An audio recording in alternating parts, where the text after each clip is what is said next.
جس نے آپ کو پکارا، جس نے آپ کو پکارا، اس کو مل گیا سہارا۔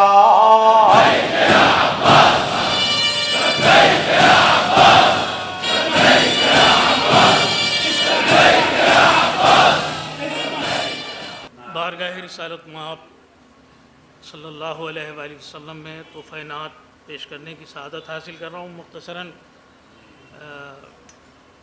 ملاحظہ فرمائیں۔ میرا جذبہ عشق کام آ گیا، میرا جذبہ عشق کام آ گیا، زباں پر میری ان کا نام آ گیا، میرا جذبہ عشق کام آ گیا۔ اور یہ شعر بھی خاص طور پہ، ادھر سے درودوں کے تحفے چلے، ادھر سے درودوں کے تحفے چلے، ادھر سے خدا کا سلام آ گیا، ادھر سے خدا کا سلام آ گیا۔ اور فرشتوں نے دیکھا مجھے تو کہا، فرشتوں نے دیکھا مجھے تو کہا، وہ مداح خیر الانام آ گیا، وہ مداح خیر الانام آ گیا۔ اور یہ دنیا سجائی تھی جس کے لیے، یہ دنیا سجائی تھی جس کے لیے، وہ لے کر خدا کا کلام آ گیا، وہ لے کر خدا کا کلام آ گیا۔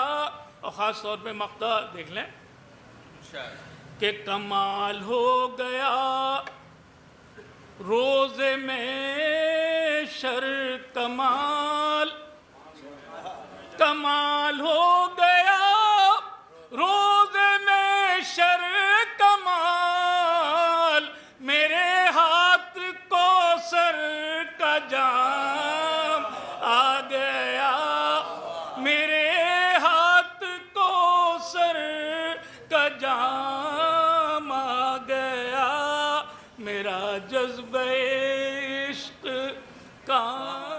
اعوذ باللہ السمیع العلیم من الشیطان اللعین الرجیم، بسم اللہ الرحمن الرحیم، الحمد للہ رب العالمین، والصلاة والسلام علی سیدنا و نبینا و شفیعنا ابی القاسم محمد آلہ الطیبین الطاہرین المعصومین الہداة المہدیین وصحابہ الکرام المنتجبین، اما بعد، فقد قال رسول اللہ صلی اللہ علیہ وآلہ وسلم، حسین منی وانا من الحسین۔ ایک مرتبہ صلوات بھیجیں آپ۔